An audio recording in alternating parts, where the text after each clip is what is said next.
بسم اللہ الرحمن الرحیم۔ السلام علیکم، کیسے ہیں آپ سب لوگ؟ میں امید کرتا ہوں آپ سب لوگ خیریت سے ہوں گے، ٹھیک ٹھاک ہوں گے۔ آج ہم پڑھنے جا رہے ہیں ناول مٹی کی امانت کی ایک اور نئی ایپیسوڈ۔ شروع کرتے ہیں ناول مٹی کی امانت۔ سر، پہلی بار مجھے آزادانہ سیریل بنانے کا موقع ملا ہے، میں بہت ایکسائٹڈ ہوں۔ پھر سر، کہانی بھی وہ جس پر سیریل بنانا میرا خواب تھا۔ میں جلد از جلد کام شروع کر دینا چاہتا ہوں۔ اب فرصت ہو گئی ہے، اس پر کام کرنا ہے۔ مجیب نے کہا، یہ جائزہ چھوڑ جانا، میں تنقیدی نقطہ نظر سے تمہارے نوٹس کا جائزہ لوں گا، جوابی نوٹس تیار کروں گا، پھر ہم اس پر تبادلہ خیال کریں گے۔ اس پروسیس میں ہم تمام قسطوں کو سینیریو کو مکمل کریں گے، پھر میں اسکرپٹ پر کام شروع کر دوں گا۔ آپ مائنڈ تو نہیں کریں گے سر؟ کس بات کو؟ میں شاید خود کو آپ پر ضرورت سے زیادہ امپوز کر رہا ہوں۔ ارے نہیں، میں ایسا نہیں سمجھتا، یہ تو ٹیم ورک ہے۔ آپ کے خیال میں یہ کام کتنا وقت لے گا سر؟ کچھ کہہ نہیں سکتا، دراصل یہ بہت اہم مرحلہ ہے۔ میرا خیال ہے 3 ہفتے تو لگیں گے۔ اس میں پھر میرا بھی باقاعدہ اور مکمل اسکرپٹ لکھنے کا یہ پہلا تجربہ ہے، اور یہ کہانی ڈرامے کے لحاظ سے بہت مشکل کہانی ہے۔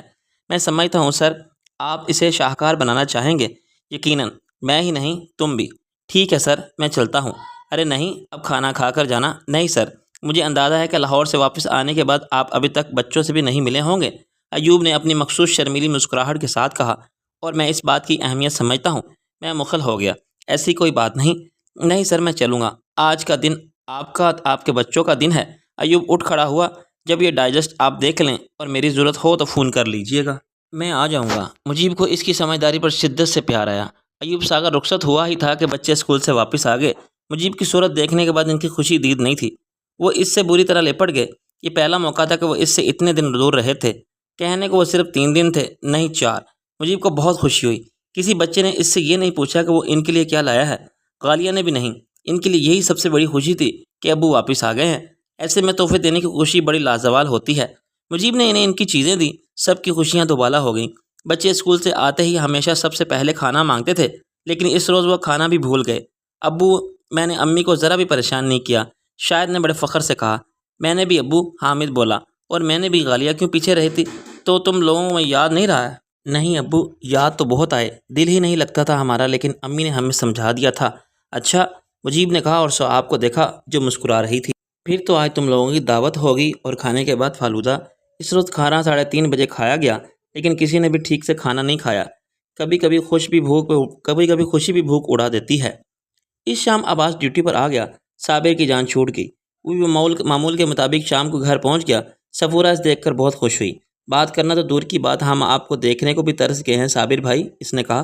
فکر نہ کرو، اب خوب گھمائیں گے، پھر آئیں گے۔ تمہیں پہلے چائے پلاؤ۔ چائے پر سب لوگ اکٹھے بیٹھے۔ صابر نے کہا، بھائی صفورہ، تمہارے لیے 2 تحفے ہیں میرے پاس، ایسے کہ تمہارا دل خوش ہو جائے گا، تو لائیے، نکالیے۔ صابر نے جیب سے ایک آٹوگراف بک نکالی اور اس کی طرف بڑھائی۔ پہلا تحفہ۔ صفورہ نے حیرت سے آٹوگراف بک کو اور پھر اسے دیکھا۔ میں اس کا کیا کروں گی؟ جان سے زیادہ سنبھال کر رکھوں گی، کھول کر تو دیکھو۔ صفورہ نے آٹوگراف بک کو کھولا۔ پہلے صفحے پر خوبصورت صاف ستھری تحریر میں لکھا تھا، صفورہ صفیان کے لیے، جو میری تحریروں کو بے حد محبت سے پڑھتی ہے، بے حد خلوص اور محبت کے ساتھ۔ اس کے بعد ایک شعر لکھا تھا، مجھے یقین ہے پختہ حصول منزل کا، میں بہت سست رہ سہی لیکن گریز پا تو نہیں، اور اس کے نیچے دستخط اور ہر نام تھا۔ اسے دیکھ کر صفورہ کا دل جیسے دھڑکنا بھول گیا۔ مجیب انور، چند لمحے تو وہ کنگ رہ گئی، کچھ بول ہی نہ سکی۔ پھر اس نے کہا، بہت بہت شکریہ صابر بھائی، یہ تو واقعی دنیا کا سب سے قیمتی تحفہ ہے۔ اچانک اسے خیال آیا کہ اسے حیرت بھی ظاہر کرتی ہے۔ آن دی ریکارڈ تو اسے معلوم ہی نہیں کہ مجیب انور یہاں آیا ہوا تھا۔ آپ نے کمال کر دیا صابر بھائی، مگر کیسے؟ یہ آپ کو کیسے ملا؟ بھائی تم آم کھاؤ، پیٹ گننے کی ضرورت نہیں۔ صابر کا لہجہ فاتحانہ تھا۔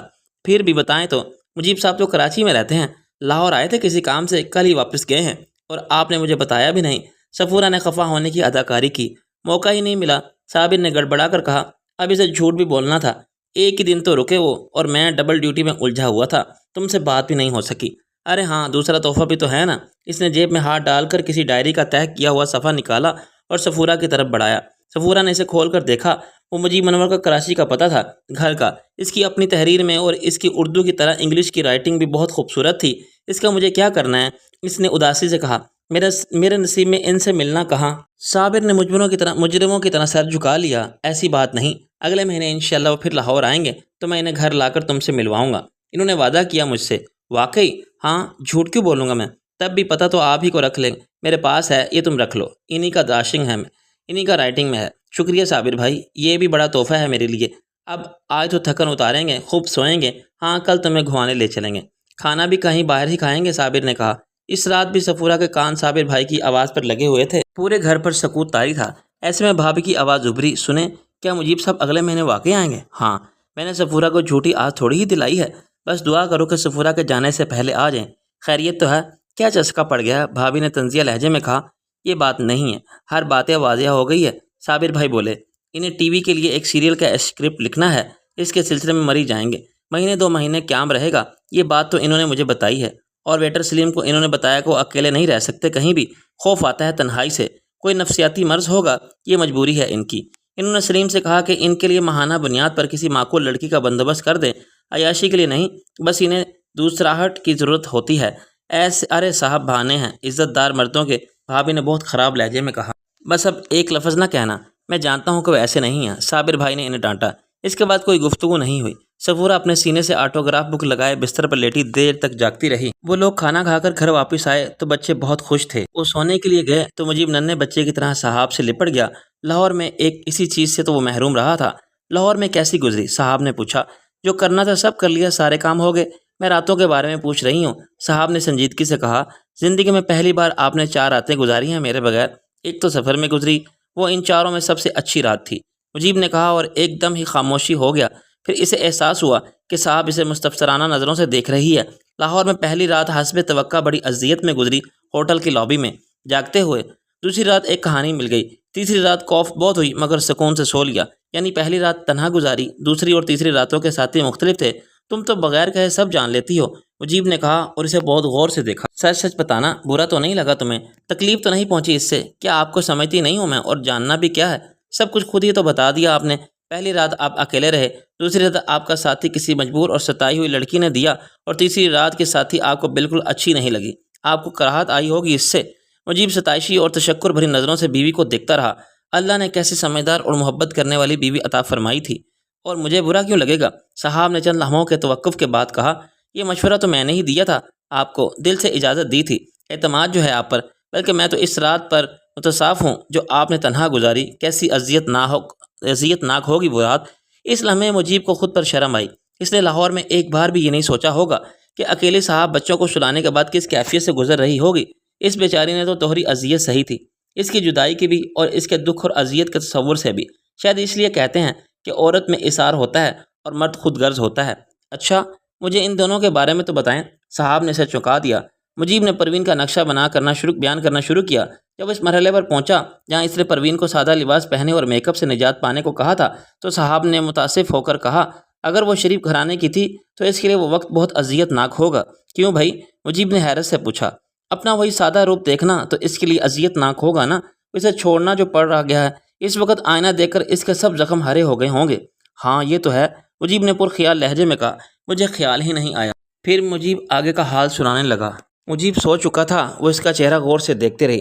تم صرف سوتے میں ہی نہیں لگتے، سچ مچ بہت معصوم ہو، اس نے خود کلامی کے انداز میں کہا اور لائٹ آف کرنے کے لیے اٹھ گئی۔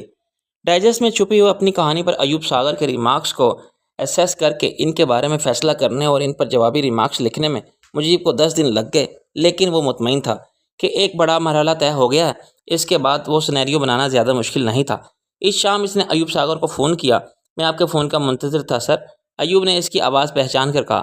کام میری توقع سے زیادہ طویل ثابت ہوا، مجیب نے کہا۔ تم نے بہت دیدہ ریزی سے کام کیا تھا کہانی پر، مجھے بھی اسے اتنی ہی باریک بینی سے دیکھنا پڑا۔ آپ کی یہ دل و میری حوصلہ افزائی ہے سر۔ پھر جہاں مجھے تم سے اختلاف تھا وہاں جوابی تجویز بھی ضرور دی، اس لیے اتنا ٹائم لگ گیا۔ کام تو نمٹ گیا نا سر؟ ہاں، تو اب کیا حکم ہے سر؟ تمہیں فرصت ہو تو ہے نا؟ فرصت کیا، بیکاری کہیں سر۔ دوسری طرف سے ایوب ساگر نے ہنس کر کہا، اب تو بیزار ہو گیا ہوں، بس تو بیکاری ختم۔ کل صبح 10 بجے آ جاؤ، پورے دن کے لیے، ایک دن میں قسط بھی نمٹائی تو 13 دن لگیں گے، میں حاضر ہو جاؤں گا سر۔ اگلے روز ٹھیک صبح 10 بجے ایوب ساگر اس کے گھر آ گیا۔ اس نے مجیب کو ایک لفافہ دیا۔ یہ 1 لاکھ کا چیک ہے سر، طے شدہ شرائط کے مطابق باقی رقم اسکرپٹ مکمل ہوتے ہی ادا کر دی جائے گی۔ کل میری خلیل صاحب سے بات ہوئی تھی، آج انہوں نے مری فون کر کے اپنے چوکیدار سے کہہ دیا ہوگا کہ 10-15 دن میں پہلے اپنے آنے والے وہ تیار رہیں۔ شکریہ ایوب، مجیب نے چیک کا جائزہ لیتے ہوئے کہا، لیکن میرا خیال ہے کہ میں مری نہیں جا سکوں گا، اسکرپٹ یہیں مکمل کر لوں گا۔ ایوب ساگر یوں مایوس نظر آنے لگا بہتر تو یہی ہے سر کہ آپ مری چلے جائیں، لوکیشن سامنے ہو تو لکھنے کا لطف ہی اور ہے۔ مجبوری ہے ایوب، میں ابھی 4 دن لاہور میں رہ کر آیا ہوں، مگر گھر سے دور نہیں رہ سکتا۔ سب کچھ آدمی بچوں ہی کے لیے کرتا ہے سر، مجھ سے نہیں رہا جائے گا، کام بھی ٹھیک سے نہیں کر سکوں گا۔ آپ بغیر تجربے سے کہہ رہے ہیں، وہاں تو کام کا ماحول ہوگا، دل اور دماغ کو سکون نہ ہو تو سب بیکار ہے۔ ایوب نے بھی زیادہ بحث نہیں کی، مجیب نے ڈائجسٹ اٹھایا اور اپنے نوٹس ایوب کو دکھائے۔ دوپہر کو انہوں نے کھانے کا وقفہ کیا، شام تک وہ دونوں ریمارکس کو فائنل کر چکے تھے، زمین ہموار ہو چکی تھی، اب صرف بوائی کرنی تھی۔ کل سے سینیریو پر کام کریں گے، مجیب نے ایوب سے کہا۔ سچی بات یہ ہے سر کہ کام کرنے کا لطف آ رہا ہے، ایوب نے رخصت ہوتے ہوئے کہا۔ آپ بڑے پروفیشنل انداز میں کام کرتے ہیں۔ اس رات صاحب نے مجیب سے کہا، اب مری جانے سے کیوں بچ رہے ہیں؟ جب تم نے یہ سن لیا تھا تو میری بتائی ہوئی وجہ بھی سن لی ہوگی، مجیب خشک لہجے میں کہا۔ مگر ایوب صاحب ٹھیک کہہ رہے ہیں، لوکیشن سامنے ہوگی تو ماحول پرسکون ہوگا تو کام اچھا بھی ہوگا اور تیز بھی۔ ایوب تو اپنی غرض سے اصرار کر رہا ہے، مجیب جھنجلا گیا۔ اس طرح اسے لوکیشن تلاش کرنے کی خواری سے نجات مل جائے گی تو اس میں کیا برائی ہے؟ یہ بھی اچھا ہی ہے، صاحب بولی۔ اور میں بھی اپنی آپ کی غرض سے کہہ رہی ہوں، محبتوں کو مردوں کے پاؤں کی زنجیر نہیں ہونا چاہیے، کبھی خدا نخواستہ وقت مجبور کر دے گا تو کیا کریں گے؟ بچوں کو تو میں سمجھاتی رہوں گی، اب آپ کو سمجھا رہی ہوں۔ بات بچوں کی نہیں، میرے خوف اور میری ممکنہ اذیت کی ہے، مجیب اور جھنجلا گیا۔ خوف سے لڑیں گے تو وہ دور ہوگا، ورنہ زندگی بھر مسلط رہے گا، بچہ نہ بنے۔ اچھا بس اب ختم کرو، مجیب کے لہجے میں قطعیت تھی۔ صاحب سمجھ گئی کہ اب بات کرنا فضول ہے، وہ خاموش ہو گئی۔ جب سے صفورہ نے صابر بھائی کی بھابھی سے آخری گفتگو سنی تھی، اس کی کیفیت اس کے دن رات بھر بدل گئے تھے۔ اس کے ہاتھ میں ایک بے حد قومی امکان کی ڈور آ گئی تھی، جو کبھی دور بہت دور کا امکان تھا، اب حقیقت میں بدلتا نظر آ رہا تھا۔ وہ مجیب سے مل سکتی تھی، بلکہ اسے یقین تھا کہ ضرور طے کی، ضرور ملے گی۔ اس خیال نے اس کے ارد گرد ایک خواب کی سی فضا بن ڈالی تھی، جس میں وہ چل پھر رہی تھی، سانس لے رہی تھی، سب کچھ کر رہی تھی، مگر بغیر سوچے سمجھے۔ ایک سحر تھا جس میں وہ گرفتار تھی۔ فینٹیسی ویسے ہی اس کے مزاج کی اس شخصیت کا لازمہ تھی۔ اس کی مہربانی سے وہ اب تک مجیب سے بلا شبہ سینکڑوں بار مل چکی تھی، مگر اب جو ہو رہا تھا وہ فینٹیسی نہیں تھا، وہ ایک یقینی امکان میں لپٹا ہوا تصور تھا۔ پہلے وہ اس سے کسی بھی طرح مل سکتی تھی، کچھ بھی کہہ سکتی تھی، کچھ بھی کر سکتی تھی۔ فینٹیسی کی یہی سب سے بڑی خوبی ہوتی ہے کہ امکان سے لاتعلق ہونے کی وجہ سے وہ ہر پابندی سے آزاد ہوتی ہے۔ اس میں آدمی کچھ بھی کر سکتا ہے، بلکہ وہی کچھ کرتا ہے جو ناممکن ہوتا ہے۔ مگر اب ممکنہ ملاقات کے بارے میں سوچتے ہوئے اسے محدود ہونا پڑتا ہے۔ وہ ملاقات یہیں ہونا تھی، اسی گھر میں، اور اس کا ایک محدود امکانی دورانیہ تھا، لہذا اس کا اسکوپ نہ ہونے کے برابر تھا۔ جب بھی اسے فرصت ہوتی، اور یہاں پاکستان میں فرصت زیادہ ہی تھی، وہ اس اوقات کے بارے میں سوچتی جو یقینی طور پر ہونی ہے۔ اس میں فینٹیسی کا کوئی دخل نہیں تھا، کیونکہ وہ اپنے تخیل کو پابند کرنے پر مجبور تھی۔ سب سے بڑی بات یہ کہ وہ اس 4 دیواری سے باہر نہیں جا سکتی تھی۔ اسے وہ دن نظر آتا، وہ دوپہر ہی سے رات کے کھانے کی تیاری میں مصروف ہو جاتی۔ خوشی سے اس کے روم روم سے ٹپکتی۔ اسے بس ایک ہی فکر تھی، کھانا جلد جلد تیار کر لیا جائے، کہیں ایسا نہ ہو کہ وہ کھانا پکانے میں لگی رہے اور مجیب کھانا کھا کر چل دے، بات کا موقع ہی نہ ملے۔ یہ طے تھا کہ اس روز وہ بھابھی کو کوئی کام نہیں کرنے دے گی، سب کچھ وہ خود پکائے گی اپنے ہاتھوں سے۔ وہ صرف اور صرف اس کا مہمان تھا، کسی اور کا نہیں تھا۔ شام 6 بجے صابر بھائی گھر میں داخل ہوئے، خوشی اور ہیجان سے ان کا چہرہ چٹکا رہا تھا۔ آگے مجیب صاحب آگے، میں نے انہیں ڈرائنگ روم میں بٹھا دیا ہے، ان کی آواز بھی لرز رہی تھی۔ چلو صفورہ مل لو ان سے، میں تمہاری بہت تعریف کی ہے ان سے۔ اندھا کیا چاہیے وہ 2 آنکھیں؟ صفورہ نے ہاتھ دھو کر خوش کی اور صابر بھائی کے ساتھ ڈرائنگ روم کی طرف چل دی۔ ڈرائنگ روم میں قدم رکھتے ہی وہ اسے نظر آیا، سر جھکائے کسی میگزین کی ورق گردانی کر رہا تھا۔ صفورہ صرف ایک لمحے کو ٹھٹکی۔ اسے شوق نہیں لگا تھا، کیونکہ وہ وہی آدمی تھا جسے اس نے لاہور اسٹیشن کے پلیٹ فارم پر اپنی جان خطرے میں ڈال کر ایک بوڑھی عورت کی جان بچاتے دیکھا تھا۔ شوق اس لیے نہیں لگا کہ اس کے ذہن میں یہ خیال پہلے سے موجود تھا کہ وہ مجیب انور ہوگا۔ ایک لمحے کو وہ حیرت سے ٹھٹکی، اس لیے کہ اس کا یقین اتنا سچا کیسے نکلا۔ پھر اگلے ہی لمحے اس نے خود کو سنبھال لیا۔ مجیب صاحب، یہ میری کزن صفورہ ہے، صابر بھائی نے کہا۔ انڈیا سے آئی ہوئی ہیں، آپ کی بڑی فین ہے یہ۔ مجیب نے سر اٹھا کر اسے دیکھا اور دیکھتا ہی رہ گیا۔ اس کی نظریں اس کے چہرے پر جمی تھیں اور وہ انہیں ہٹا ہی نہیں پا رہا تھا۔ اس کی محویت کو صابر بھائی نے بھی محسوس کر لیا۔ انہوں نے قدرے بلندی میں کہا، بیٹھو نا صفورہ۔ مجیب چونکا، جی ہاں بیٹھیے نا۔ وہ بیٹھ گئی، صابر بھائی بھی بیٹھ گئے۔ ہمارے ہاں کھانا دیر میں کھایا جاتا ہے مجیب صاحب، 10 بجے۔ ہاں، درمیان میں چائے جتنی چاہیں ملے۔ وہ بولی، آپ اس کی فکر نہ کریں، میں کھانا دیر سے ہی کھاتا ہوں اور وقت بے وقت نیاز ہو کر آیا ہوں۔ وہ خوش ہو گئی، وہ دیر تک رکنے کو تیار ہیں۔ ان کی درمیانی باتیں ہونے لگیں۔ وہ اس سے اس کے متعلق پوچھ رہا تھا، انڈیا میں کہاں رہتے ہیں وہ لوگ، اس کی تعلیم کتنی ہے، دلچسپیاں کیا کیا ہیں، کیا کرتی ہیں، ایم اے اردو کیا ہے تو لکھتی کیوں نہیں، اور وہ اس کی کہانیوں پر تبصرہ، تعریف و تنقید کرتی رہی۔ اس نے کچھ کہانیوں کے پہلوؤں پر اعتراض کیے، ان میں سے کچھ کو مجیب نے تسلیم کیا اور کچھ کے بارے میں بڑے تحمل سے وضاحت کی۔ 10 بج گئے، کھانا کھایا گیا، اس کے بعد بھی باتیں ہوتی رہیں۔ 12 بجے مجیب رخصت ہوا۔ یہ پہلا تصور تھا اور صفورہ کا بے رنگ لگا۔ چنانچہ ہر بار وہ چار دیواری میں رہتے ہوئے نت نئی گنجائشیں نکالتی رہی۔ مثلاً دونوں کا تعارف کرانے کے بعد صابر بھائی نے کہا، تو مجیب صاحب کو کمپنی دو صفورہ، میں تمہاری بھابھی سے چائے بنوا کر لاتا ہوں۔ چائے ابھی 1 منٹ پہلے بنائی ہے میں نے، اب بھابھی سے کہیں وہ نکال دیں گی۔ صفورہ نے یہ جتانا ضروری سمجھا کہ مجیب کے لیے سب کچھ اس نے اپنے ہاتھ سے کیا ہے، مگر فوراً ہی اسے پچھتاوا ہونے لگا۔ اب صابر بھائی جلد واپس آ جائیں گے کہ چائے لے کر، کاش اس نے چائے نہ بنائی ہوتی، اگلی بار کے تخیل میں اس نے اس کی اصلاح کر لی۔ صابر بھائی کے جانے کے بعد خاموشی چھا گئی۔ مجیب نظریں جھکائے محجوب بیٹھا تھا۔ اسے دیکھ کر صفورہ کو احساس ہونے لگا کہ وقت رائیگاں ہو رہا ہے۔ یہ تو ظلم ہے، کچھ بولیے نا، اس نے اسے اکسایا۔ کیا بولوں؟ کیا بولنے کے حصے کبھی لکھ کر دیتے ہیں؟ وہ شوق لہجے میں بولی۔ یہ بات تو نہیں، آپ مجھے اس طرح کیوں دیکھ رہے تھے؟ برا لگا آپ کو؟ جی نہیں، لیکن میری بات کا جواب دیں پلیز۔ دیکھیں، میں سچ لکھتا ہی نہیں، بولتا بھی ہوں۔ ممکن ہے آپ کو برا لگے، میرے بارے میں غلط رائے قائم کریں۔ سچ بولنے والوں کو ڈرنا نہیں چاہیے، یہی سے جھوٹ کا آغاز ہوتا ہے۔ بات یہ ہے کہ آپ بہت خوبصورت ہیں۔ میں محوت ہو کر رہ گیا تھا، مجیب نے کہا اور نظریں اٹھا کر اس کی آنکھوں میں جھانکا۔ برا لگا آپ کو؟ جی نہیں، اچھا، اور بہت اچھا لگا۔ آگے جا کے تخیل میں اور ترمیمات ہوئیں اور گنجائش نکلی۔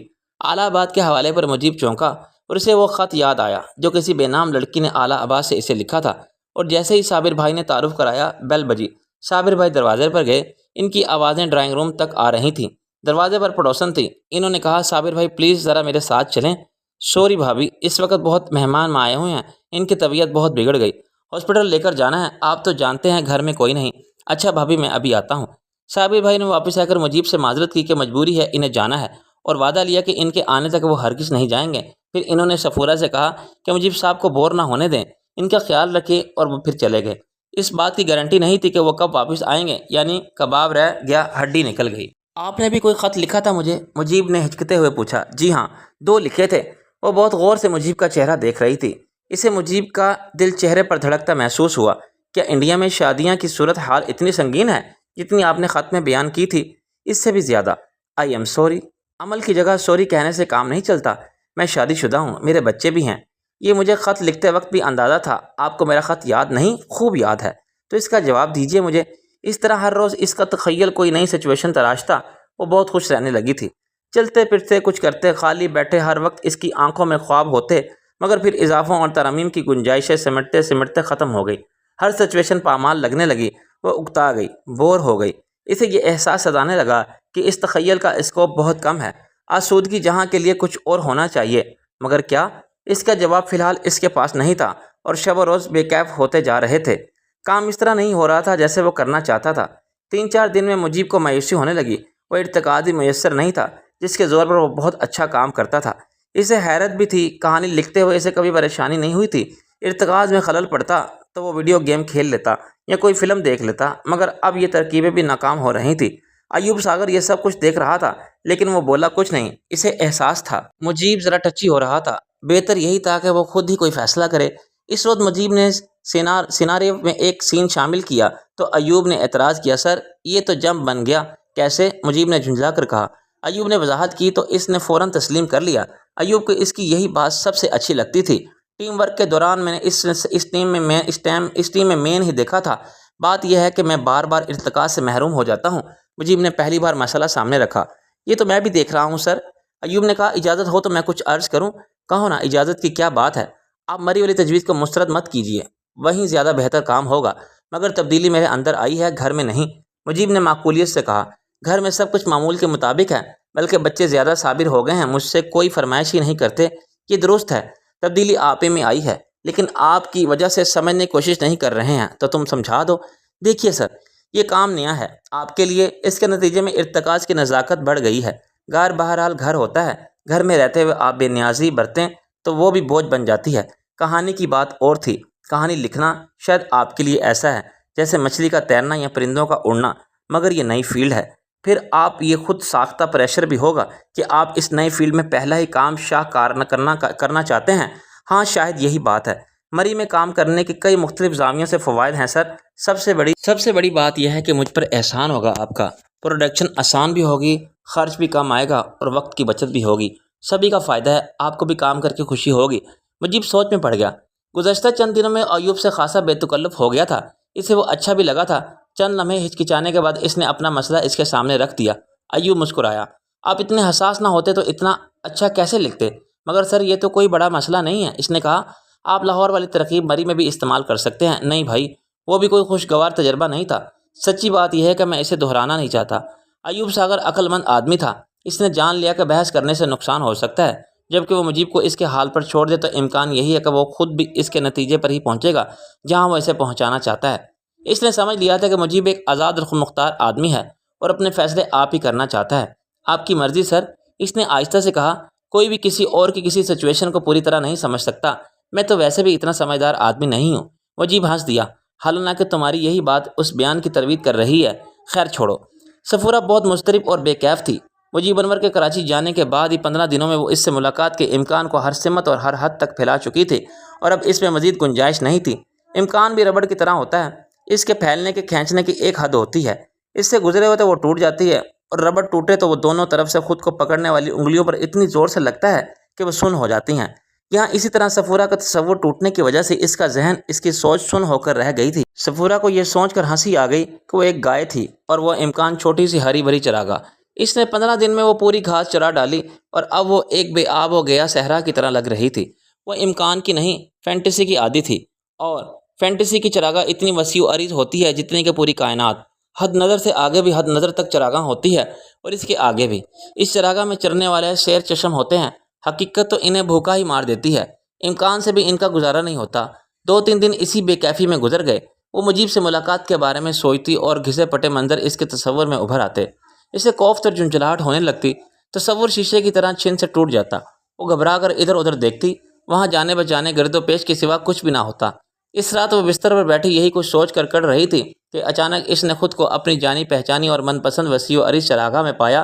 فینٹیسی۔ وہ بستر پر لیٹی صابر بھائی کی اس رات کی گفتگو یاد کر رہی تھی۔ اسے خیال آیا کہ اہم ترین بات یہ نہیں کہ مجیب نے صابر بھائی سے یہاں ان کے گھر آنے کو کھانا کھانے کا وعدہ کیا ہے، اہم بات یہ ہے کہ وہ ایک اسکرپٹ کے سلسلے میں مری جا رہا ہے، وہاں اس کا طویل قیام ہوگا، اور اہم تر بات مجیب کی یہ نفسیاتی کمزوری ہے کہ وہ کہیں اکیلا نہیں رہ سکتا، اسے تنہائی سے خوف آتا ہے، اور اہم ترین بات یہ ہے کہ مری میں اسے اپنے ساتھ رہنے کے لیے کسی کی ضرورت ہے۔ وہ اٹھ کر بیٹھ گئی۔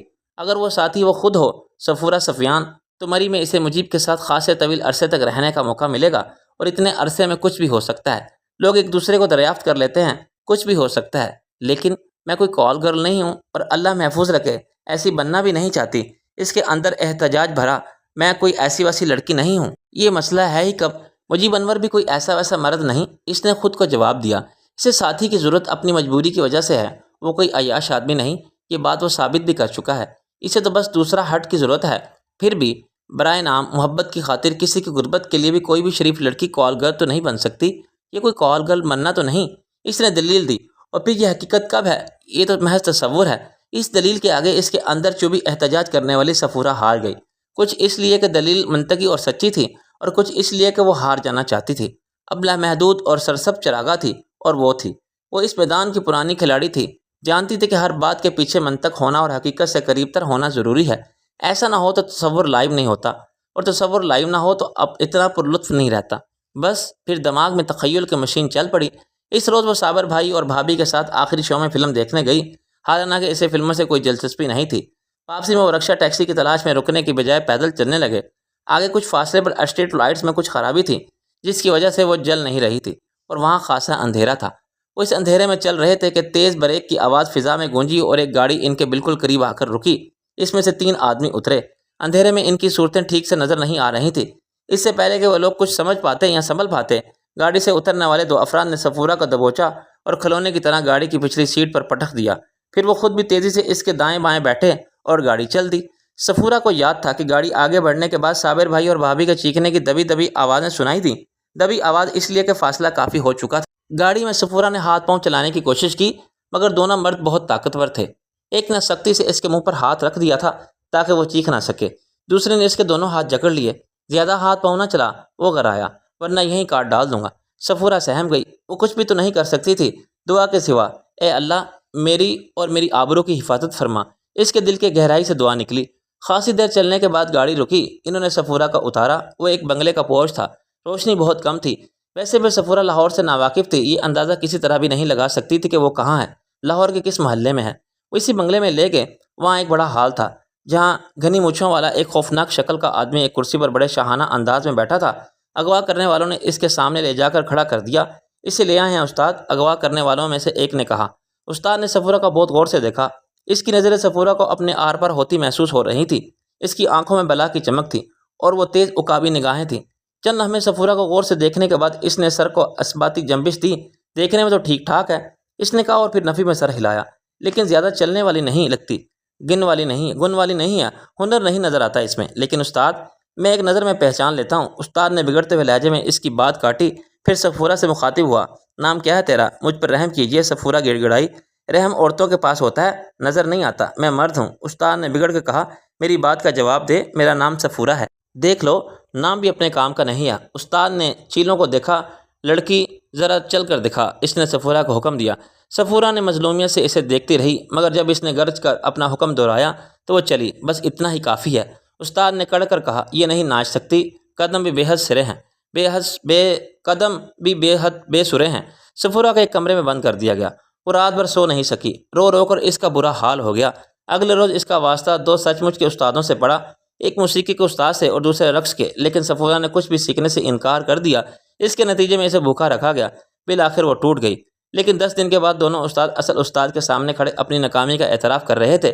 یہ لڑکی کچھ نہیں سیکھ سکتی جناب، اس میں صلاحیت ہی نہیں ہے، میں نے پہلے ہی کہہ دیا تھا۔ استاد نے مونچھوں کا تاؤ دیتے ہوئے کہا، ٹھیک ہے، تم لوگ جاؤ۔ ان کے جانے کے بعد استاد صفورہ کے جسم کو کسائی کی نظروں سے دیکھتا رہا۔ جو کچھ ہے اس کے پاس، اس سے کام چلانا پڑے گا۔ بس اس نے اپنے چیلوں سے کہا، کوئی بات نہیں، ایسی بھی ہوتی ہیں، میں عزت دار گھر کی لڑکی ہوں، مجھ پر رحم کرو۔ صفورہ نے فریاد کی، ابتدا میں سبھی عزت دار ہوتی ہیں، استاد نے بے رحمی سے کہا۔ اسی لمحے ایک چیلے نے آ کر بتایا، استاد وہ سلیم آیا ہے، ایور گرین کا ویٹر، بھیج دو۔ چند لمحے بعد سلیم آیا۔ استاد نے اس سے پوچھا، ہاں بھائی کیا ہو رہا ہے؟ استاد ایک خاص قسم کا گاہک ہے اور ایک خاص قسم کی لڑکی مانگتا ہے، کانٹریکٹ پر۔ سلیم نے کہا، ذرا تفصیل سے بتا۔ کوئی رائٹر ہے، کہانیاں لکھتا ہے، مہینے 2 مہینے کے لیے مری لے جانا چاہتا ہے۔ صفورہ کو یہ سوچ کر ہنسی آ گئی۔ وہ ایک گائے تھی اور وہ مکان چھوٹی سی ہری بھری چراگاہ۔ اس نے یہ سنتے ہی صفورہ کی دھڑکنوں کی لے بدل گئی۔ یہ تو مجیب انور کی بات ہو رہی ہے، کیا دے گا مہینے کا؟ استاد نے سلیم سے پوچھا۔ 8-10 ہزار استاد، تو جانتا ہے یہ بہت کم ہے۔ اتنا کم بھی نہیں ہے استاد، مہینے میں 10 دن ہی لگتے ہیں مشکل سے۔ پھر سب سے بڑی بات یہ ہے کہ لڑکی ویسی کی ویسی واپس آئے گی۔ کیا مطلب؟ استاد کی باتیں پھیل گئیں۔ نامرد کے ہیں کیا؟ جو چیز چاہے سمجھ لو استاد، پر وہ ہاتھ پہ نہیں لگاتا کسی لڑکی کو۔ تب تو ٹھیک ہے، استاد نے پرخیال لہجے میں کہا۔ اسی لمحے سلیم کی نظر صفورہ پر پڑی۔ اس نے صفورہ کو بہت غور سے دیکھا۔ یہ لڑکی اس گاہک کے مطلب کی ہے استاد۔ استاد چند لمحے سوچتا رہا۔ تو نے کہا کہ ویسی کی ویسی واپس آئے گی، ہے نا؟ ہاں استاد۔ تب تو ٹھیک ہے، صرف مال دکھانے کی بہونی اچھا شگون ہے، پر یہ نیا پنچھی ہے، کہیں نکل لے تو۔ میں انڈیا سے آئی ہوں اپنے ماں باپ کے ساتھ، میں تو لاہور سے بھی اچھی طرح واقف نہیں۔ صفورہ نے جلدی سے کہا۔ اسے ڈر تھا کہ استاد اسے بھیجنے کا ارادہ نہ بدلتے۔ استاد نے اسے نظر انداز کرتے ہوئے سلیم سے کہا، پر لاہور میں یہ اسے نہیں ملے گی، میں نہیں چاہتا کہ اس کا کوئی عزیز اسے پہچانے اور گڑبڑ ہو۔ ٹھیک ہے استاد۔ 3 دن بعد صفورہ ایک کوچ میں مجیب انور کے ساتھ بیٹھی تھی اور کوچ مری جا رہی تھی۔ وہ بہت خوش تھی۔ اصل فینٹیسی کے لیے میدان ہموار ہو چکا تھا۔ تصور کو گھر کی 4 دیواری سے نکل کر غیر محدود فضا میں کھلنے کا موقع مل گیا تھا۔ بس دشواری یہ تھی کہ اسے مجیب کے ساتھ مری جانا تھا، اور مری کے متعلق وہ اس سے زیادہ نہیں جانتی تھی کہ وہ ایک پہاڑی مقام ہے جہاں لوگ تفریح کی غرض سے جاتے ہیں۔ مری ہی کیا، اس نے کوئی پہاڑی مقام نہیں دیکھا تھا۔ ہاں، ان کے متعلق پڑھا بہت تھا، مگر کسی نے سچ کہا تھا کہ مطالعہ تخیل، نظر اور علم میں وسعت پیدا کرتا ہے۔ 15 دن بڑی مشکل سے 10 اقساط کا سینیریو بن سکا تھا، یعنی پورا مہینہ ہونے والا تھا اور کام ابھی باقی تھا۔ مجیب بری طرح دباؤ میں آ گیا تھا۔ کام کے معاملے میں وہ ہمیشہ کا مخلص اور ایماندار تھا، پھر یہاں تو وہ منہ مانگا معاوضہ لے رہا تھا۔ یہ نہیں فنانسر اس کے تمام تخرے اٹھانے کو تیار تھے، صرف اسی لیے کہ کام بہت اچھا ہوگا۔ مگر جب یہاں سینیریو کو لکھنے میں اتنی دشواری ہو رہی ہے، جبکہ وہ اتنا بڑا کام بھی نہیں ہے، تو اسکرپٹ لکھتے وقت کیا ہوگا؟ اسکرپٹ تو واقعی ایک نیا میدان ہے اس کے لیے۔ پچھلے 1 ہفتے سے یہ خیال اسے مسلسل ستا رہا تھا۔ ایوب ساگر کی پیشکش بہت معقول تھی۔ اس روز اس نے یہی بات ایوب سے کہہ دی۔ میں یہ بات کہنا نہیں چاہتا سر، مگر یہ حقیقت ہے کہ سینیریو تو کچھ بھی نہیں، اسکرپٹ میں تو تفصیل ہوگی۔ ایوب نے کہا، آپ کو بہت زیادہ ارتکاز کی ضرورت ہوگی۔ میں بھی یہی سوچ رہا ہوں، مجیب نے پرخیال لہجے میں کہا۔ میرا خیال ہے مجھے تمہاری پیشکش قبول کر لینی چاہیے، یہی بہتر ہے سر۔ میں نے خلیل صاحب سے بات کی تھی، اور ہم ممکن تعاون کے لیے تیار ہیں۔ اس بنگلے میں آپ کو مکمل پرائیویسی ملے گی۔ ریکارڈنگ کرنے والے یونٹ کا قیام کا بندوبست ہوٹل میں کر دیا جائے گا، آپ کو کوئی مسئلہ نہیں ہوگا۔ ٹھیک ہے، شکریہ، لیکن میں ابھی فیصلہ نہیں کر سکتا۔ سینیریو مکمل ہونے کے بعد ہی کچھ کہہ سکوں، جیسے آپ کی مرضی۔ جب بھی آپ کہیں گے میں پہلی ممکنہ فلائٹ پر آپ کی سیٹ ریزرو کروا دوں گا۔ نہیں بھائی، فلائٹ کی ضرورت نہیں، میرے لیے ٹرین ہی مناسب ہے۔ ایوب نے چونک کر اسے دیکھا۔ وقت کی بچت ہوگی سر، اور سفر کی تھکن اور خوف سے بھی بچیں گے۔ نہیں ایوب، ٹرین ہی مناسب ہے۔ ایوب اسے ٹٹولنے والی نظروں سے دیکھ رہا تھا۔ کوئی خاص وجہ ہے سر؟ مجیب نظریں چرانے لگا۔ ہاں بھی، مجھے جہاز سے بھی خوف آتا ہے۔ چلے ٹرین پر ہی کر لیں گے، آپ فیصلہ تو کریں۔ اس رات مجیب نے صاحب سے اس سلسلے میں بات کی۔ میں نے تو پہلے یہی مشورہ دیا تھا آپ کو، مگر مجھے زیادہ وقت بھی لگ سکتا تھا، 2 ماہ ممکن ہے اور زیادہ۔ کوئی بات نہیں، کام سے زیادہ ضروری تو کچھ بھی نہیں ہوتا، صاحب بولی۔ اتنے عرصے کے لیے امی اور سرفراز یہاں آ جائیں گے، میں امی سے بات کر لوں گی، آپ فکر نہ کریں۔ مجیب کے دل و دماغ پر سے ایک بوجھ ہٹ گیا۔ واقعی یہ بھی ہو سکتا ہے، یہ تو اس نے سوچا بھی نہیں تھا۔ اب وہ مری جانے کے لیے اندر سے نیم رضامند تھا۔ خیر، اس سے سب سے زیادہ فکر صاحب اور بچوں کی تنہائی کی تھی۔ اسے صاحب پر بڑی شدت سے پیار آیا، اس نے اسے لپٹا لیا۔ ہر مسئلہ منٹوں میں حل کر دیتی ہو، کتنا خیال رکھتی ہو تم میرا۔ بس ضرورت سے زیادہ تعریف کی ضرورت نہیں۔ نہیں سچ مچ، میں سوچتا ہوں ایسی کون سی نیکی کی تھی میں نے جس کے صلے میں تم ملی ہو۔ نیکی سمجھ کر دریا میں نہیں ڈال دیجیے گا مجھے، صاحب نے ہنس کر کہا۔ مگر بچوں کا کیا ہوگا، وہ اتنے عرصے کی دوری برداشت کر لیں گے؟ مجیب کو پھر ہول چڑھنے لگا۔ ان کی آپ فکر نہ کریں، انہیں میں مسلسل سمجھا رہی ہوں۔ اب تصور تمام حدود و فیو سے آزاد تھا، وہ کچھ بھی کر سکتی تھی۔ مجیب انور کے ساتھ کسی بھی طرح وقت گزار سکتی تھی، اور وہ بہت اچھا وقت گزار رہی تھی۔ اس بار اسکوپ بہت زیادہ تھا اور تنوع بھی کم نہیں تھا۔ ہر روز ایک نئی وادی ہوتی، ایک نیا مرغزار اور نئی سچویشن۔ وہ خوش تھی کہ اس طرح پوری عمر گزار سکتی ہے، لیکن دنیا میں کسی چیز کو ثبات نہیں، انسان کو نہیں، خود دنیا کو نہیں۔ پھر وقت ایک سا کیسے گزر سکتا ہے؟ شفاف اور پرسکون جھیل اپنے گرد و پیش کو اسی انداز میں منعکس کرتی ہے کہ عکس اصول سے زیادہ خوبصورت اور دل نشیں لگتا ہے۔ مگر چھوٹا سا، بہت حقیر سا ایک کنکر جھیل میں آ گرے تو سب کچھ بکھر کر رہ جاتا ہے۔ پھر یہی کچھ صفورہ کے ساتھ ہوا۔ ایک بات کا کنکر جھیل میں آ کر گرا اور سب کچھ بکھر گیا۔ کنکر امی نے اچھالا تھا۔ لو بھائی، مہینہ بھی گزر گیا، وقت بہت تیز گزرتا ہے، وہ چچی سے کہہ رہی تھی۔ صفورہ نے چونک کر انہیں دیکھا، لیکن کچھ کہا نہیں۔ اس بار آپ لوگ کم وقت کے لیے کیوں آئے؟ چچی نے پوچھا۔ ویزا ملنے والا تھا کہ سلمیٰ کے رشتے کی بات چل پڑی۔ لکھا تو تھا آپ کو، کہ امی بولیں۔ وہ لوگ جلدی کر رہے ہیں، ہم نے سوچا نمٹا ہی دیں اسے بھی۔ اس میں 1.5 پونے 2 مہینے کا عرصہ نکل گیا۔ صفورہ نے دوبارہ اپنے تصور میں گم ہو جانا چاہا، لیکن بات بنی نہیں۔ دراصل وہ یہ جاننا چاہتی تھے کہ کتنے دن گزر گئے اور کتنے دن رہ گئے۔ وہ ان دنوں کی طرف متوجہ رہی۔ ویزا بڑھوایا بھی تو جا سکتا ہے، چچی نے بے حد خلوص سے کہا۔ کوشش تو کی تھی انہوں نے، مگر ہو نہیں سکا۔ ہمارا تو بھائی دل نہیں بھرا بھابھی بیگم، چچی بولی۔ مجھے تو آپ لوگوں کا آنا کل کی بات لگتی ہے، یہ تو تمہاری محبت اور خلوص ہے۔ کوئی بات نہیں، زندگی رہی تو پھر صحیح۔ صفورہ کا ضبط جواب دے گیا۔ امی کتنے دن رہ گئے ہیں ہماری واپسی میں؟ ناظورہ بیگم نے چونک کر اسے دیکھا۔ لو، تمہیں پتہ ہی نہیں، نہ جانے کہاں غائب رہتی ہو۔ آپ بتائیں تو۔ سچی بات یہ ہے کہ صفورہ کو ان دونوں کے اور تاریخوں کے متعلق کچھ یاد ہی نہیں تھا۔ بس 8 دن رہ گئے ہیں، آج ہی کے دن انشاءاللہ واپسی ہے ہماری۔ 8 دن؟ صرف 8 دن؟ آج ہی کے دن؟ یہ خیال ہی سجی سجائی محفل کو درہم برہم کرنے کے لیے بہت کافی تھا۔ جس زمین پر مضبوطی سے پاؤں جما کے اس نے تصور کی بساط پر بازی بچھائی تھی، وہ زمین ہی پیروں کے نیچے سے نکلی جا رہی تھی۔ برا ہوا اس تصور کا، مجھے پتہ ہی نہیں چلا کہ کتنا وقت گزر گیا ہے، اس نے گھبرا کر سوچا۔ اچھا ہی ہوا، فوراً ہی جوابی سوچ ابھری، ورنہ ایک ایک دن، ایک ایک ساعت، ایک ایک پل گنتے کی اذیت سے گزرنا پڑتا۔ اب تو صرف 1 ہفتے کا انتظار ہے، وہ بھی زیادہ سے زیادہ، اور مجیب انور اب کسی بھی دن آ جائے گا۔ لیکن وہ نہ آیا تو یہ خیال ہی صفورہ کے لیے لرزہ طاری کر دینے والا تھا۔ اگر وہ اس کی بھارت واپسی تک نہ آیا، اگر وہ اس سے مل نہ سکی، کم از کم اسے دیکھ نہ سکی، تو وہ جانتی تھی کہ ایسا ہوا تو زندگی گزارنا ہر پل اس کے لیے عذاب ہو جائے گا۔ اللہ اسے اس محرومی سے محفوظ رکھے۔ اس لمحے اسے اس روز و شب کی کیفیات بدل گئیں۔ بے خودی، سرشاری اور از خود فتگی کی وجہ انتظار اور گھبراہٹ نے لے لی۔ شام کو صابر بھائی گھر واپس آئے تو اس نے بے تابی سے پوچھا، مجیب صاحب نہیں آئے؟ صابر بھائی نے کہا، آتے تو میں گھر میں گھسنے پہلے خبر یہی سناتا، پہلے تو آپ نے چھپا لیا تھا۔ صفورہ نے جھنجھلاہٹ میں شکایت کی۔ وہ اور بات تھی، صابر بھائی گھسیا گئے۔ مجھے لگتا ہے وہ نہیں آئیں گے۔ اس کے لہجے میں مایوسی تھی۔ اچھا سوچا کرو، اچھی باتیں کیا کرو۔ پتہ ہے ہماری واپسی میں صرف 1 ہفتہ رہ گیا ہے۔ 1 ہفتہ بہت ہوتا ہے، 7 دن۔ تم فکر نہ کرو۔ لیکن وہ فکر کیسے نہ کرتی، یہ اس کے لیے سب سے بڑی پریشانی تھی۔ اس دن اس کا کام بس لمحہ شماری رہ گیا تھا۔ وہ لمحوں کی تسبیح پر مجیب انور کا نام پڑھتے پڑھتے دن تمام کر دیتی۔ لمحوں کے ہر دانے کے ساتھ اس کا ہول بڑھ جاتا۔ صابر گھر واپس آتا تو امید ٹوٹ جاتی، مگر چند لمحے بعد وہ پھر آس لگا بیٹھتی۔ ممکن ہے مجیب انور آ گیا ہو، اب صابر بھائی کو تو کل ہی معلوم ہو سکے گا نا۔ اس نے صابر بھائی سے کہہ دیا کہ مجیب کے آتے ہی گھر فون کر دیں، یہ بھی کوئی کہنے کی بات ہے۔ صابر بھائی نے کہا میں پہلا کام یہی کروں گا۔ اسی عالم میں 4 دن گزر گئے۔ چچا اور ان کے گھر والے بھی یہیں آ گئے تھے، واپسی ساتھ ہی ہونا تھی، اور واپسی میں صرف 3 دن رہ گئے تھے۔ مجیب انور اب بھی نہیں آیا۔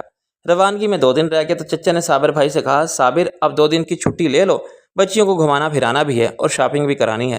صابر بھائی نے ایک نظر اسے دیکھا اور پھر سر جھکاتے ہوئے کہا بہت بہتر ابا میاں۔ بعد میں اکیلے میں نے اسے صفورہ کو تسلی دی، تم فکر نہ کرو، مجیب صاحب جیسے ہی آئیں گے ہوٹل والے مجھے فون کر دیں گے۔ اس کی تسلی تو نہیں ہوئی، لیکن اس کے آس کے کمزور کچے دھاگے کو تھام کر رکھنے کے سوا کوئی چارہ ہی تھا ہی نہیں۔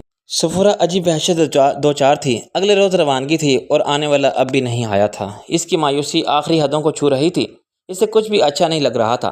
وہ بات پر جھنجھلا رہی تھی۔ امی سامان پیک کرنے میں مصروف تھیں، اس نے ان کا ہاتھ بھی نہیں بٹایا۔ اس روز گھر مہمانوں سے بھرا تھا۔ چچی کے ان کے بھائی کا پورا گھر بھی آیا ہوا تھا جہاں ان کا قیام رہا تھا۔ پروگرام یہ تھا کہ رات سب لوگ یہاں گزاریں گے اور صبح یہیں سے اسٹیشن جائیں گے۔ گاڑی کی روانگی کا وقت 11 بجے تھا۔ صفورہ تمام وقت اس کمرے میں جمی رہی جس کے برابر والے کمرے میں ٹیلی فون رکھا تھا۔ جب بھی ٹیلی فون کی گھنٹی بجتی اس کی آس بنتی مگر فوراً ہی مایوس ہو جاتی۔ اس سے یقین ہو گیا کہ جو اس نے سوچا اور چاہا وہ اس کے مقدر میں نہیں ہے۔ جب مایوسی حد سے گزر جاتی ہے تو اللہ پر یقین رکھنے والا مجسم دعا بن جاتا ہے۔ جسم کا رواں دواں ہر دھڑکن ہر سانس دعا بن جاتی ہے بغیر لفظوں کی دعا۔ یہی اس کے ساتھ بھی ہو رہا تھا، لیکن اسے قرار نہیں تھا۔ کبھی کوئی پورا دن اس نے اتنا اذیت ناک نہیں گزارا تھا۔ پورے دن وہ ٹھیک سے کھانا بھی نہیں کھا سکی۔ رات کو 9 بجے کے بعد فون کی گھنٹی بجی، اس کے کان دوسرے دروازے پر لگ گئے۔ وہ سر تپا دعا بن گئی۔ اسے صابر بھائی کی آواز سنائی دی جو فون ریسیو کر رہے تھے، اور پھر اگلے ہی لمحے اس کا دل جیسے دھڑکنا بھول گیا۔ کیا ایسے بھی امید بر آتی ہے؟ صابر کو بھی کوفت ہو رہی تھی۔ آج 2 دن ہو گئے تھے وہ صفورہ سے نظریں بھی نہیں ملا پا رہا تھا، مگر اس کے اختیار میں کچھ نہیں تھا۔ یہ بے بسی کا احساس اور تکلیف وہ تھا۔ صفورہ سے اسے بہت محبت تھی، وہ اسے خوش دیکھنا چاہتا۔ دن بھر وہ مصروف رہا۔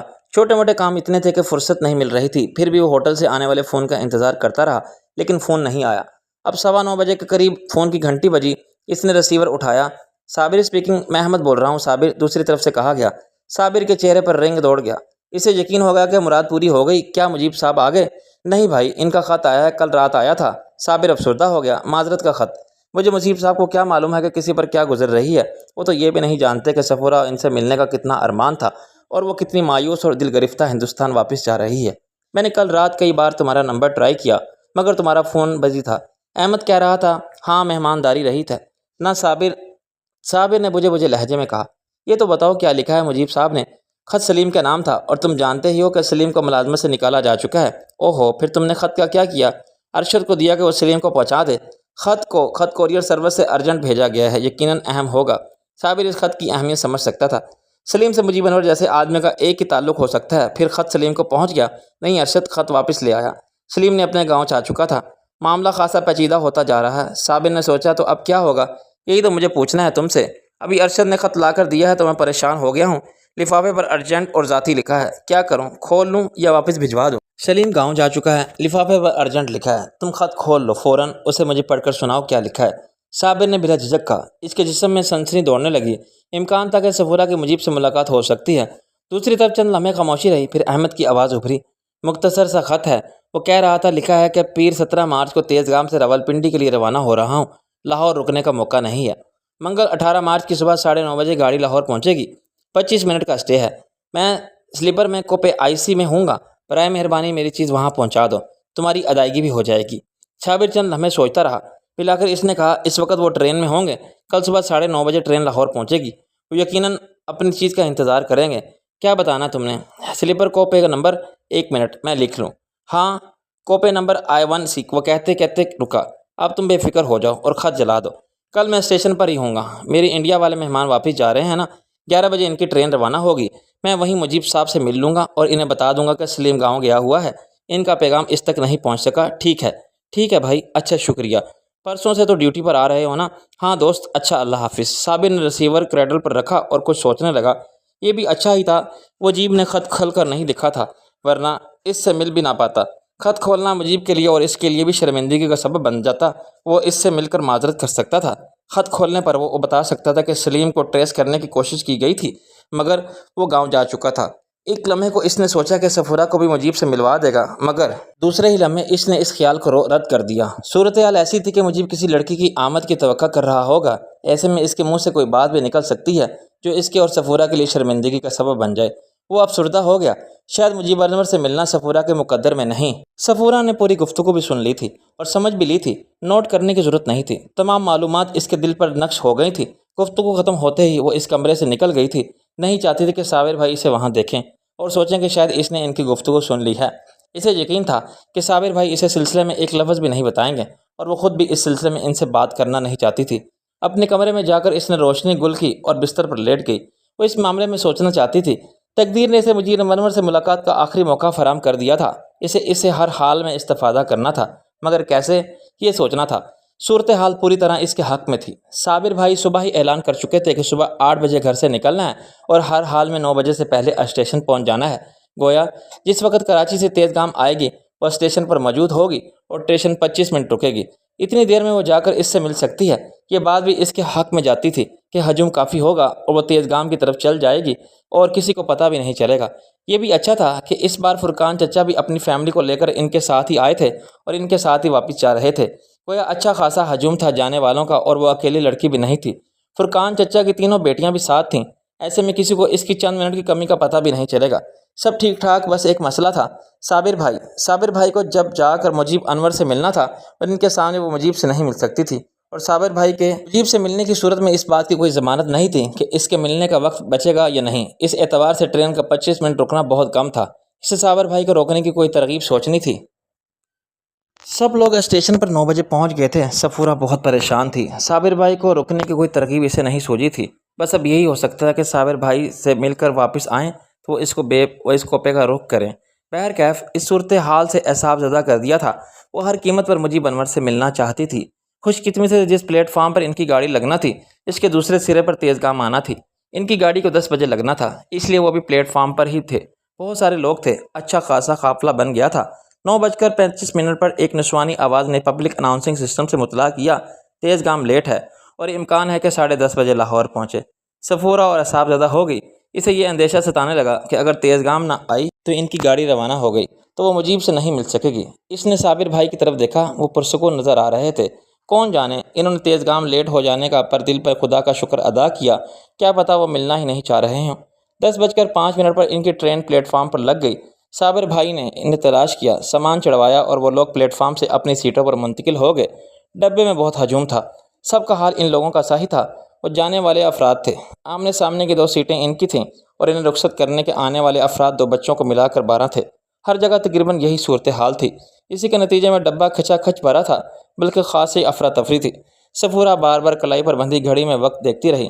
10:25 پر چپکے سے کسی کو بتائے بغیر ٹرین سے اتر آئی۔ اسے یقین تھا کہ اس ہجوم میں اس کی غیر موجودگی کسی کو احساس نہیں ہوگا، اور کسی کو احساس ہوا بھی تو اسے اہمیت دے گا، اس لیے اس کے ارادے کا کسی کو پتہ نہیں، صابر بھائی کو بھی نہیں۔ جس وقت وہ پلیٹ فارم پر اتری اس وقت وہ ایک اور اناؤنسمنٹ ختم ہوا تھا۔ اس قدر تھا کہ وہ اس کا ایک لفظ بھی نہ سن سکی۔ وہ اتر کر پلیٹ فارم کی اس طرف چل دی جہاں تیز گام کو آنا تھا۔ وہ اپنے ڈبے کے سامنے سے بھی ہٹ گئی تھی تاکہ کسی کے نظر نہ پڑے۔ وقت اپنی مخصوص رفتار کے ساتھ گزر رہا تھا، مگر پلیٹ فارم پر لگے کلاک کی اسے بہت تیزی سے بھاگتی ہوئی محسوس ہو رہی تھی۔ 10:30 بجے، پھر پورے 10 بجے، مگر تیز گام ابھی بھی نظر نہیں آئی۔ اس کے اعصاب چٹکنے لگے۔ کیا ہوگا؟ کیا مل سکے گی؟ یہ تو طے ہے کہ اسے ہندوستان لے جانے والی گاڑی وقت پر ہی چلے گی۔ وہ پلیٹ فارم کے کلاک پر نظریں جمائی کھڑی تھی۔ 11 بجنے میں 10 منٹ رہ گئے تھے اور بڑی سوئی بہت تیزی سے 11 کے ہندسے کی طرف لپک رہی تھی۔ اس کے دل و دماغ سن ہو کر رہ گئے تھے۔ اب کیا ہوگا؟ کیا میں مجیب انور سے مل سکوں گی؟ بڑی سوئی 11 پر پہنچ گئی اور پھر ایک دم آگے بھی بڑھ گئی۔ مایوسی نے اس کے وجود کو شل کر کے رکھ دیا۔ سچ ہے، مقدر سے کون لڑ سکتا ہے؟ اس نے سوچا، اب تو مہلت بالکل ہی ختم ہو رہی ہے، اپنی گاڑی کی طرف چلنا ہے بس۔